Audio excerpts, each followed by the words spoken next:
Okay, hi everyone. This is Meg. Thanks for joining us. I'm sorry for the delay. Nancy and I were having some microphone issues, so hopefully you can all hear me okay.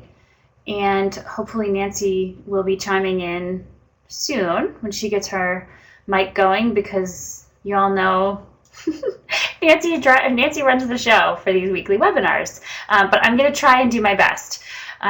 So I co-lead the sleep team at ISIS, and we bring you these weekly webinars every week on popular topics. And just a little background for me, I'm a registered nurse, and perhaps more importantly, I have 4 of my own little girls. I'm going to have to update this picture because this picture is now a year old. My baby is 16 months. My oldest is about to turn 7. Nancy has 2 teenagers, and like I said, Kara, you could probably do this better than me too if Kara's still on. Okay, so today I'm going to jump right in. Today we are talking about sleep and nap patterns for babies 7 to 16 weeks old. If you have listened to past webinars, you know that we are always counting weeks based on your baby's due date. So be sure that you adjust if your baby was born prematurely.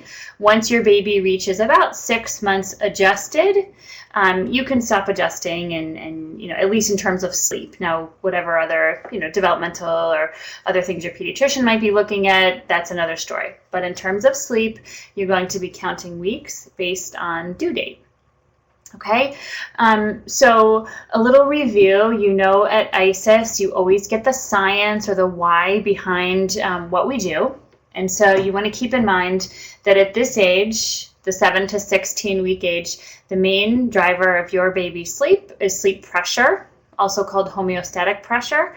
This is basically, the longer your baby is awake, the more tired your baby is getting. And so this in a newborn is the main driver of your baby's sleep. And so you want to feel pretty confident as a new parent that, hey, if my baby's been awake for, depending on the age, whether it's 90 minutes or 120 minutes, sometimes for older babies, 2 and even 3 hours, you can feel pretty confident that that sleep pressure is rising and that your baby is becoming sleepy. Now, of course, how long your baby's awake doesn't necessarily mean it's going to be easier for your baby to fall asleep, but it gives you the confidence knowing that sleep pressure is accumulating and it is time for your baby to have a nap or have some night sleep. Okay, so this is the main driver of your baby's sleep in this age group, particularly during the day. Now, something to keep in mind with sleep pressure too is the length of your baby's nap matters. A longer nap revives or refreshes the sleep pressure more than a shorter nap, which means if your baby has a little 20-minute nap, she won't be able to stay awake as long as if your baby has a nice long 2-hour nap or so. Okay, so the next main driver, oh, sorry, I'm getting a cue to stop. I'm going to stop for a minute. Okay, and now I can go. The next main driver of your baby's sleep is called circadian rhythm. This is the body clock. This is a lot more complicated. It's hormonal. It drives other different body functions, not just sleep, but also wakefulness, bathroom, feeding. So the big takeaway in this age group for your child's circadian rhythm is that it's developing. Okay, and we're going to talk a little bit more about that, but this is just showing, this is actually for a baby who's having just one nap during the day, but you have the sleep hormones rising at the end of the day and driving for sustaining of sleep overnight. But this is still in the works for the little babies. Okay, so now we're going to kind of break it down weeks and months. Weeks 7 to 10, remember to adjust for due date. This is a little overview. Sleep pressure is the main driver of sleep, and so you want to be sure that you're not letting your baby stay awake for too long.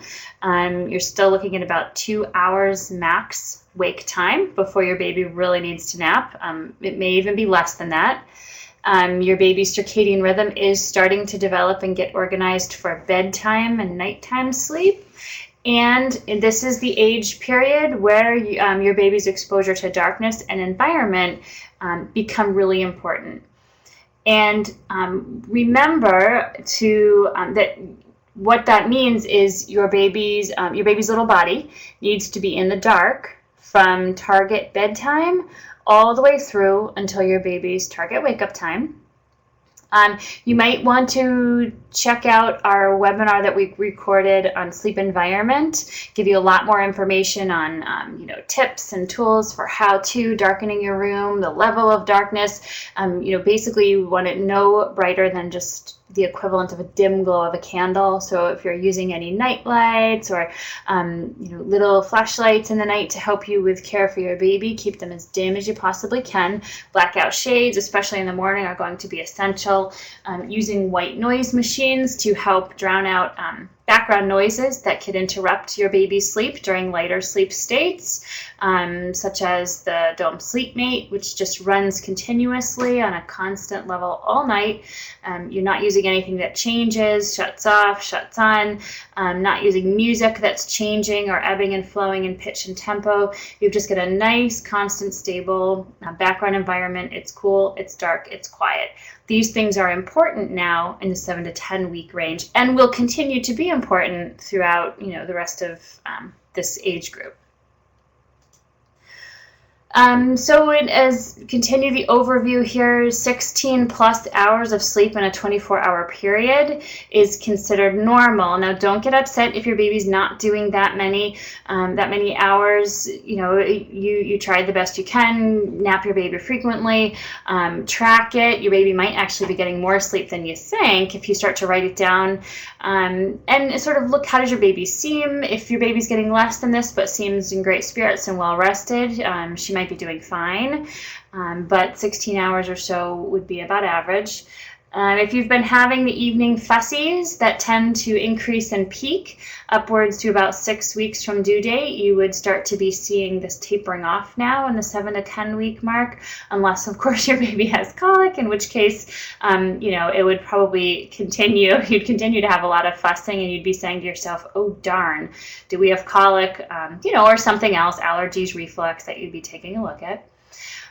This is a time where you can start thinking about, well, even from the beginning, but especially during this 7 to 10 week time, you can start thinking about trying at times to put your baby down when your baby's awake and aware. We like to say awake and aware as opposed to the popular drowsy but awake or sleepy but awake, because it's actually that level of awareness that's really important. The first states of light sleep can actually appear like wakefulness. And so you want to be sure that your baby actually knows that she's leaving your arms, she's being placed onto her own sleeping space, and so she can sort of practice that sleep initiation on her own. And so this means you might rock or soothe or bounce or hold or nurse or snuggle your baby to the point where she's calm and ready for bed, but that you would then try to place her onto her own space for sleep and see if she can put herself down on her own. Your baby at this age is far too young for any type of restrictive or structured sleep intervention. And so really your job is to keep your baby rested. Don't be afraid to soothe as long as it's safe. Your baby needs a lot of sleep at this age. Okay, another little review slide. You guys know that I love to show this to you. This is what we use in our sleep consults. This is what you're going to see next is a sleep plot or sleep assessment. And what parents do is they shade in boxes when their baby's asleep. They leave boxes blank when their baby is awake. And remember that bedtime starts over here, wake time is over here, and in the middle is day sleep. Okay, and so if you remember what this looks like, what we talked about last week in the 0 to 6 week age, remember you're all here, day is night, night is day, but now when you get down to 7 weeks, you start to see some change here. You can actually see really clearly at a glance that, hey, this baby is starting to be awake more during the day. You see more white and you see more of the black boxes on the overnight. Here's the bedtime, wraps around here to the morning. Okay, now it's not real defined yet, but you see it's starting to happen. Okay, and so I'm going to talk, we're going to talk more about what happens down here when the baby's circadian rhythm starts to develop. Okay, so on to week 7 through 10, your baby's daytime sleep. I have to give a little shout out to my friend Leah. Leah, I think you are in week 7 to 10 now, aren't you? Congratulations. And so during this period, remember, no nap pattern yet. If you're sort of having daycare, childcare on your radar and they're sort of pushing you, what's the schedule? What's the schedule? There is no schedule. Your baby needs to sleep when your baby's tired. That's where I say sleep pressure matters. Don't let your baby get extremely overtired. Remember that graph I showed you about the sleep pressure or the homeostatic pressure? That's also the drive for sleep debt and overtiredness, which leads to a cranky baby. So continue to soothe your baby as long as it's safe. You are keeping your baby rested. Your baby is still quite portable. If you've got other children, you've got an active summer lifestyle going on, your baby won't be quite as sensitive to environmental changes during these weeks, although that will be changing soon. Okay, week 7 to 10, nighttime sleep. Here, this is where it starts to happen, okay? Your baby's bedtime should start to drift earlier. So those first 6 weeks, you're sort of, who knows when bedtime is. Could be 10, could be 11, could be 12. Now you're going to start to see your baby ready to fall asleep for longer stretches earlier in the evening. You want to encourage that to happen. When you start to see predictable social smiling, that's a really good indication of that brain maturation that will lead to the bedtime drifting earlier. This is a great time to begin a little bedtime routine. We've got a webinar on bedtime routines if you want to check that out.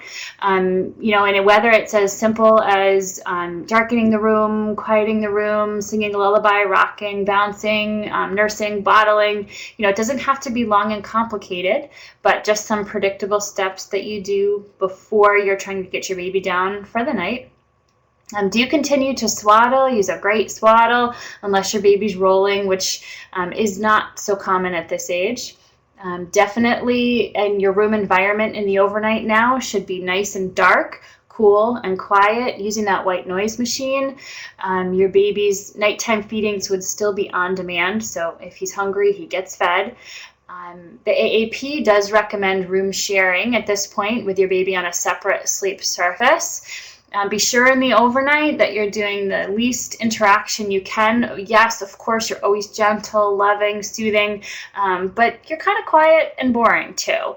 Try not to be turning on mobiles, toys, laughing, playing, singing. Just sort of do what you need to do and try to get your baby right back to bed. You don't even have to be unwrapping and redoing diapers with every single peep and wake up. Only be doing diapering if you absolutely need to. This is the time when the poopy diapers overnight start to slow down, become less frequent, and so only be doing diaper changes if you absolutely have to. We like to sort of throw in a little word about a dream feed. I don't know if those of you listening know about dream feeding. It's sort of a popular technique that parents hear about, hey, wake your baby, or kind of scoop them up out of their crib at around 10 o'clock or so, give them a nice full feeding, whether it's breastfeeding or bottle, and that should help them get through the night longer.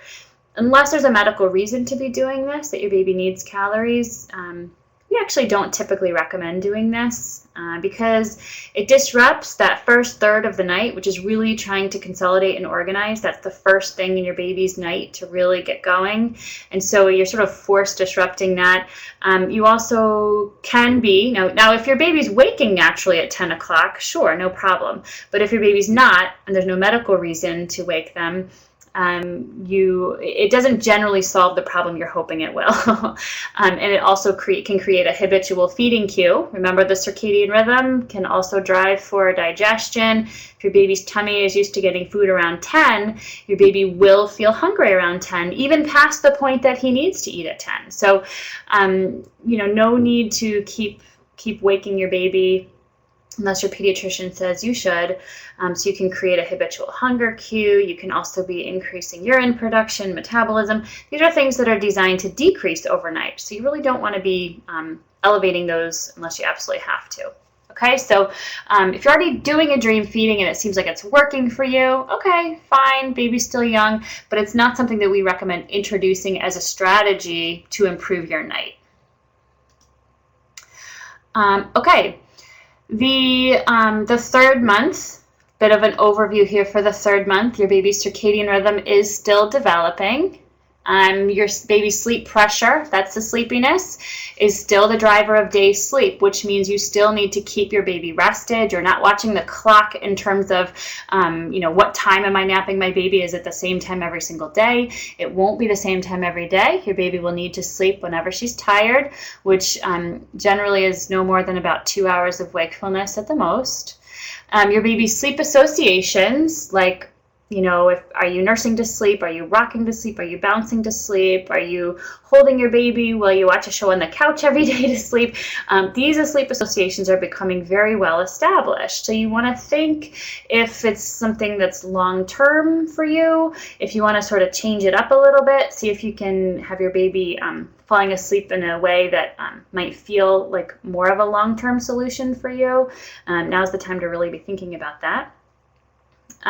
Your baby is still generally getting about 15 to 16 hours plus of sleep in a 24-hour period, but with a clear balance of more sleep at night and less sleep during the day. Continue to practice that putting your baby down awake and aware. And again, your baby is still too young for any type of restrictive or structured sleep intervention at this point. Do continue swaddling if your baby's not rolling. And I know Nancy's always the one pointing out these cute baby pictures of her friends who follow her on Twitter. So sorry, I don't know the names of these babies, but they are awfully cute. Okay, so the third month, when we're talking about daytime sleep, yes, there is still no nap pattern, but it feels like it's such a long time, but it's a drop in the bucket in your baby's lifetime, and sometimes it's helpful just to know that actually is normal to not have the nap pattern yet. Continue to keep your baby rested. He needs to nap whenever he's tired. Continue to not be afraid to soothe as long as it's safe. Yes, certainly if because of the sleep associations, if having your baby sleep in a crib is part of your plan, now is the time to start practicing that. Particularly during the day, if you're home and you can get your baby falling asleep in the right place. Like let's say you've been bouncing your baby on the ball and shushing and holding to get him to fall asleep. Maybe you can take the ball into your baby's room, you can darken the room, turn on a white noise machine. So now your baby's getting used to falling asleep in the ideal environment. And then you can start to work on, can I actually lay my baby in the crib and see if we can get any part of this nap happening in the crib too. Don't be afraid to have your baby have some happy crib time, we call it, like hanging out in the crib during a time of low stress, getting the feeling for what the crib feels like, looks like, smells like, doing some massage while you're standing there at the side of the crib, just to start incorporating what it feels like to be soothed from mom or dad or caregiver from the side of the crib. Cheek stroking, belly rubbing, smiling. This again is during a time of low stress. Your baby is happy in sort of one of those content moods. If he's never ever been in his crib before, it's a great time to start introducing him. Sleep environment is extremely important now, even during the day. Your baby is becoming more aware of the environment, and so during the day you want a room that's too dark to read. When possible. Now I realize you're going to be out and about. You're not going to know when your baby's always going to be ready to nap. So I certainly don't want you staying home all day and never doing anything. But when you are home and you're able, try to get your baby napping in an ideal sleep environment. cool, dark, quiet. Remember, we've got webinars recorded on these topics, so you can go back for more information on that. In the 3rd month, your baby's nighttime sleep, now is the time for a predictable bedtime. If you don't have it as you're going into the 3rd month, your baby is able to have it, and so that would be something that you'd want to be working towards. The circadian rhythm is developed for a nice regular bedtime in the 3rd month, and the circadian rhythm should be driving for consolidation of the first third of your night, which means you should be able to have a 4 to 6 hour stretch of sleep from your baby. That would be a fair expectation for a healthy baby. And so to help with this, if you help the circadian rhythm, it will help you. It likes regularity. It doesn't absorb change greater than 30 minutes all that well. So try to get your baby going down within about the same 30-minute window each night. Continue to do your bedtime routine. If you've been always feeding your baby to sleep, you might consider moving feeding a little bit earlier in your bedtime routine. For example, doing your nutritive feeding, maybe in another room, about a half an hour before bedtime, so you know your baby's got calories close to bedtime. But then maybe you do sort of a bonus feeding, like a dessert, like a comfort nursing or a snuggle bottle, just to have that sort of last closeness and quiet time before bed if you like that. But now it's not about the calories, because your baby already had the real feeding a half an hour ago. Now it's just about that comfort, closeness, and snuggle. And you can end that snuggle time, that dessert feeding, when your baby is still aware. And you can try to get them to sleep in another way, like rocking, bouncing, holding, happy crib time with that soothing at the side of the crib. So this is the time when you have predictability in your bedtime. It's easier for you to think about, hey, now that I can take steps to prepare. I know this is coming. Bedtime is the easiest time for your baby to fall asleep because of the highest sleep pressure and the sleep hormones at that time. So it's the easiest time to start to think about making a gentle change. If you'd like to put your baby down awake and aware, but you're having some trouble figuring it out or accomplishing this, really the earliest, most gentle type of sleep intervention that you would be able to start at this age is something called pick up, put down, commonly called pick up, put down, sometimes abbreviated PUPD. And this would be something that you could start to try at bedtime. What this is, it's literally what it sounds like when you do your baby's bedtime routine and you get her all snuggled up and ready for bed and you place her into her sleep space, which, by the way, the AAP does still recommend room sharing at this age. So maybe she's going down in a crib or a bassinet or a pack and play. So she's going down awake and aware. And if she's not really liking that too much, or she's having trouble, she starts to get scoochy or fuss, you pick her right up. No crying at this age, no stress for anybody, hopefully, if we can prevent it. Pick her up, soothe her, rock her, hold her, bounce her, snuggle her. And when she's calm and sleepy again, put her back down and try again. And if she gets unhappy, pick her up. And so literally you are picking up to soothe and calm, trying to put your baby down awake and aware. You can repeat this 2 or 3 times. You can repeat this 20 or 30 times. Honestly, it depends on how you're feeling, how your baby's feeling. If at this age anybody seems like they're getting stressed out about anything, stop. Go ahead and rock your baby to sleep or nurse your baby to sleep. Tomorrow is another day and you can try again. But if you're feeling like, oh my gosh, I need to do something, then you could start doing pick up, put down as the earliest gentle technique for teaching your baby how to fall asleep on her own in her own sleep space. Feedings do remain on demand in the overnight, and room sharing is still recommended. Okay, 4th month, at this point, you want your circadian rhythm to be driving for regular bedtime, but also regular wake time, which means you sort of say out loud, what is my bedtime? What is my wake time? It's helpful for you to know that 10.5 to 12 hours of night sleep is about the average now. If your baby's on the low side, doing like 10 to 10.5 hours, your baby's probably on the high side for day sleep, maybe 4+ hours during the day. If your baby's on the high side overnight, like 12 hours, your baby might be a little on the lower side during the day.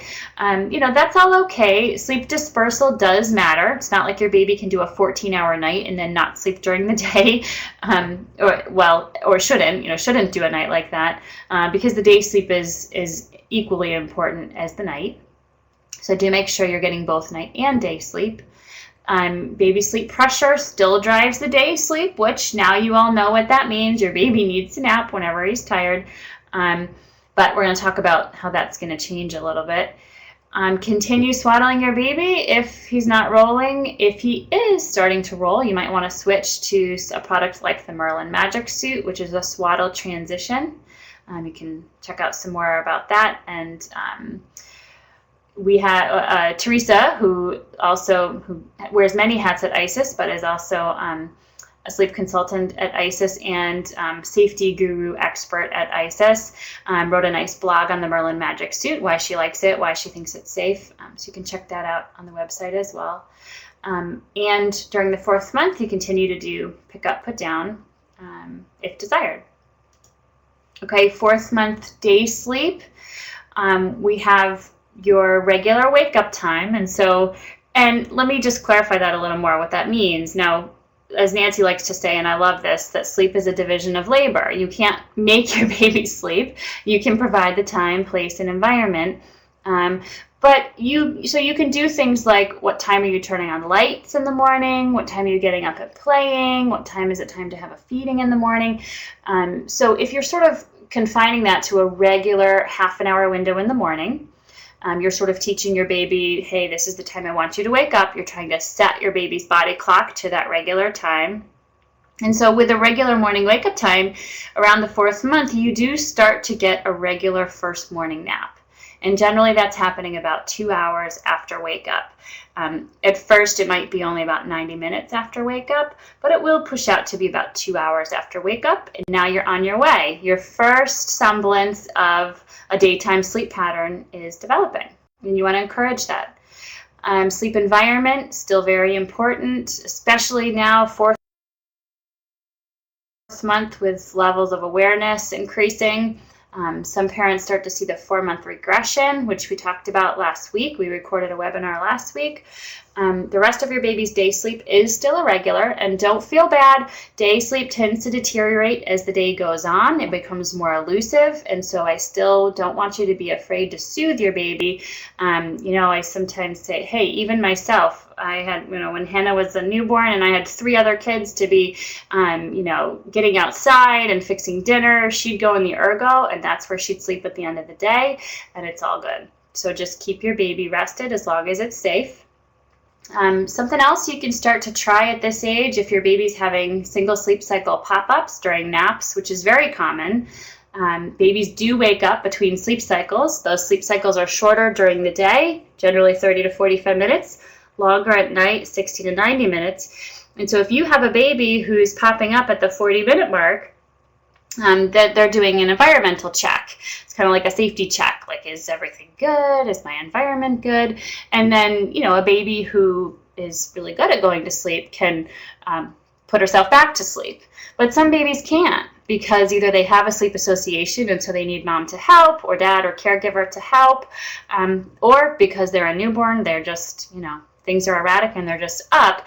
But if you find that your baby's popping up after one sleep cycle, you can try to soothe through sleep cycles. That's sort of your nap work that you can start doing in the 4th month. You can even try it in the 3rd month.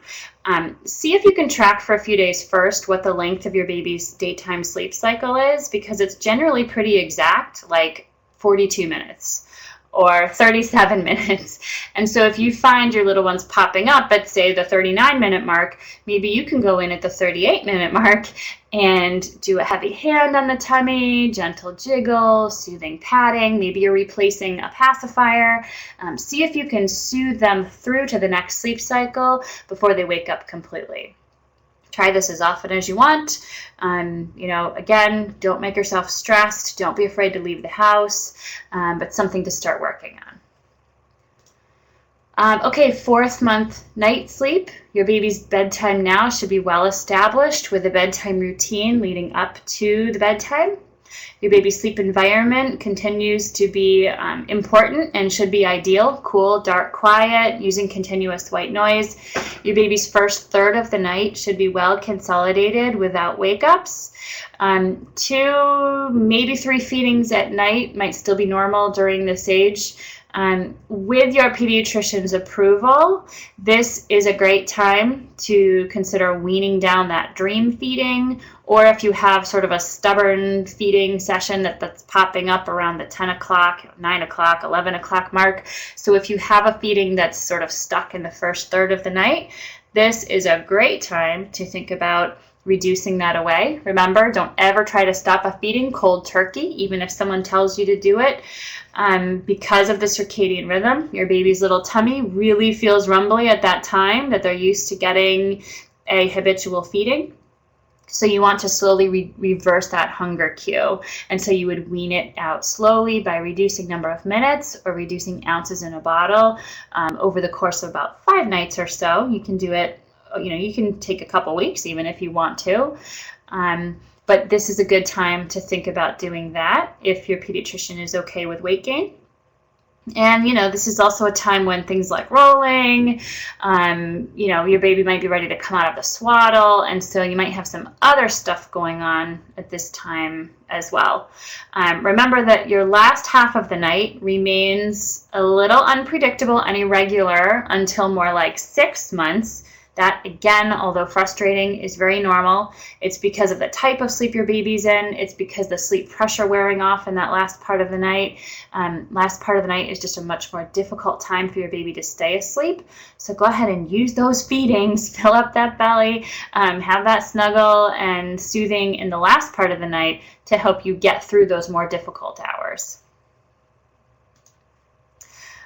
Okay, and then Nancy and I thought this might be a good time to just mention this is a good age to start to introduce a lovey. I don't mean in the crib, baby's too young for that, but just to start to, when you're nursing, when you're bottling, in the car seat, when your baby's observed, just to start to introduce something familiar that will sort of become a nice attachment for your baby when he's older and ready to have it in the crib.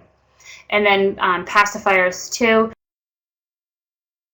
The AAP does recommend babies sucking on a pacifier while initiating sleep, although they don't recommend forcing the pacifier if your baby's not inclined to use it, and they don't necessarily recommend replacing it multiple times during the night, really more just for sleep initiation. And sleep initiation in the night too, like say after a feeding. That's recommended at this young age. Okay, so that was the big topic. We covered 7 to 10 weeks, we covered the 3rd month, we covered the 4th month. I hope that you found some of this stuff helpful, or at least just reassuring to know what's normal.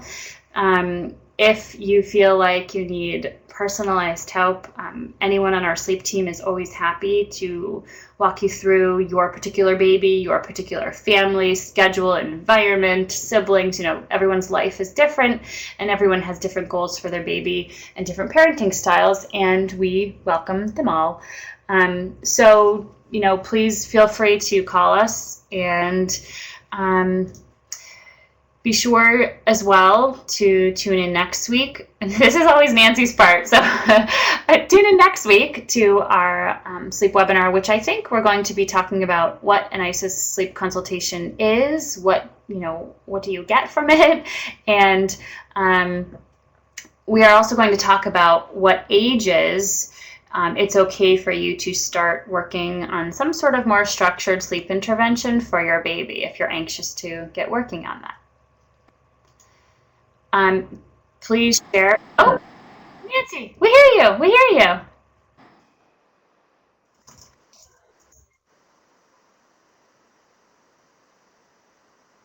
Oh, oh.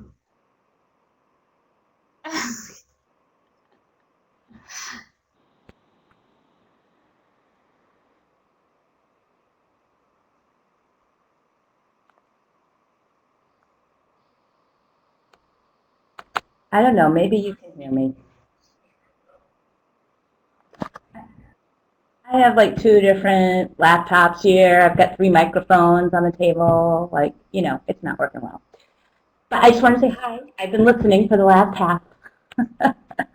And I have nothing to add except thank you for tuning in. And thank you to Meg for sharing her information and the great chat in the chit chat room. Yes, we will be here next week talking about, or as we say in Canada, talking about the various topics that we cover in sleep consults, from parents who are shell-shocked at 2 weeks and call us at 2 weeks or 2 months, we can help you, or parents who call at between 5 to 8 months, which I think is absolutely the most common time frame, probably right around 6 months or so. But we work with families and older babies and toddlers as well. So Meg will give you an overview, and also we'll explain what the sleep consult process really is, because I think sometimes people are afraid to pick up the phone and make the call because they think that something is going to happen right then, or they're going to need to make some drastic changes and the baby will cry and bad things will happen. So we'll give you some reassuring information, and maybe people in the chat room who have had sleep consults with ISIS will chime in and share their experiences as well. Meg, thank you so much for all of your information, and thanks to the participants. I apologize. I know there were quite a few questions that came in, and we did start a few minutes late, but we do need to wrap up because both Meg and I have commitments that follow this webinar immediately. And again, we're happy to be here as a free service for you. Please help us by spreading the word. Tell your friends who may not be on Facebook or Twitter to follow us on Facebook so they get information about upcoming events and webinars. Please sign up for our weekly newsletter. That's how you know every Tuesday you'll get age-appropriate information from pregnancy to age 3 in your inbox, and we'll stay attuned with what's happening at ISIS. What else can I tell you? Thanks, everyone. Support us by making your baby purchases online. And if you need extra sleep support, we're here for you. And every Thursday at 12 noon is our breastfeeding and pumping webinar and chat. And this week I'm doing all Q&A. So I saw there was some questions about how do you know when the baby wakes up in the middle of the night, if he's truly hungry or if he's just nursing to fall back asleep. That's certainly something that I can talk about on Thursday's sleep webinar, which will be all Q&A.